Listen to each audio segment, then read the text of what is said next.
ঝুটে বাবার পুজোর একদিন পরে অর্থাৎ 14ই আগস্ট আমরা করে নিয়েছিলাম বনভোজন, আর সেটাই তোমাদের সাথে শেয়ার করব। সো হ্যালো এভরিওয়ান, আমি ঋতু তোমাদের সাথে শেয়ার করব আজকে একটা ছোট্ট মিনি ব্লগ। সুজাতা, দিদিভাই আর আমি তিনজনে মিলে দেখো ব্যাগ নিয়ে চলেছি আমাদের ঝুটেতলা মন্দিরের দিকে, কারণ ওখানেই হবে আমাদের বনবিবি পুজো আর তারপরে হবে আমাদের বনভোজনের আয়োজন। এই মন্দিরেই আমাদের ঝুটে বাবার পুজো হয়েছিল আর আজ হবে মা বনবিবির পুজো। আগের দিন পুজোর প্যান্ডেল যেটা করা হয়েছিল সেটা দেখো এখনো পর্যন্ত খোলা হয়নি। এখানে বসেই আমাদের হবে বনভোজনের আয়োজন। মন্দিরে পৌঁছে দেখছি যে পুরোহিত মশাই অলরেডি চলে এসেছেন এবং পুজোও শুরু হয়ে গিয়েছে। ঝুটে বাবার পুজোর দিন তোমাদেরকে ঝুটে বাবার মূর্তিটা ভালো করে দেখানো হয়নি, আজকে সেটা তোমাদেরকে ভালো করে দেখিয়ে দিলাম। দেখো কতটা সুন্দর দেখতে মূর্তিটা। বনবিবি পুজোর দিন অনেক মানুষ না আসলে কিন্তু বনভোজনের যে মজাটা সেটা হয়ই না। তো কিছু মানুষ তো চলে এসেছে, তো সবাই মিলেই করা হবে বনভোজন।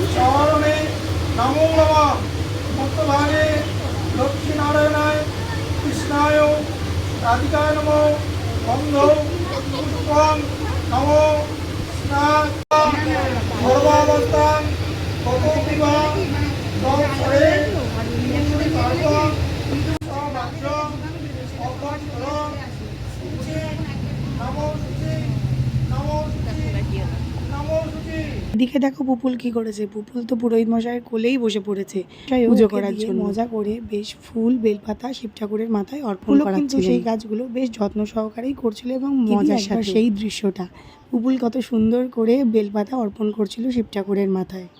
বিভাসতে ব্রাহ্মণ ভাসতে বিষ্ণু তেজসে জগৎ সুচয়ে সবিত্রে কর্ম দায়িনে নমো ভগবতে ভট্টরেখায় সূর্যায় নমো নমঃ নমো। ঠাকুরমশাই যতবার মজা করে বেলপাতাটা ওর হাতে দিচ্ছে ততবারই কিন্তু বুবুল সেই বেলপাতাটা নিয়ে শিব ঠাকুরকেই অর্পণ করছে। বেশ দেখতে ভালোই লাগে। এরপর পুজো প্রায় আমাদের শেষ। পুজো কমপ্লিট করে আমরা চলে আসবো এবার আমাদের মেন পর্ব, আমাদের বনভোজনের আয়োজনে।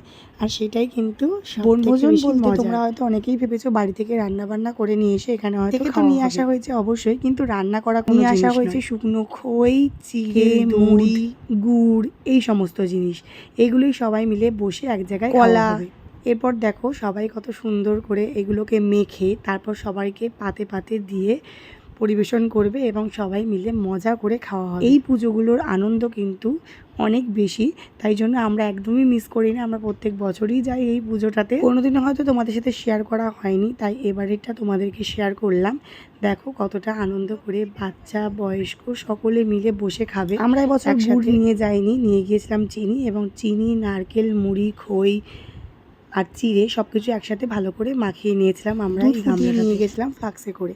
তো সকলকে দেখো এবার আমরা পরিবেশন করব এই খাবার। সবাই আনন্দ করে কত সুন্দর একসাথে বসে খাওয়া দাওয়া করছে। তো কাদের কোথায় কোথায় এই রকম পুজোর প্রচলন আছে তারা কমেন্ট সেকশনে জানাতে ভুলো না। এখানেই শেষ করছি আমার ভিডিওটা, দেখা হচ্ছে নেক্সট ভিডিওতে। টাটা বন্ধুরা।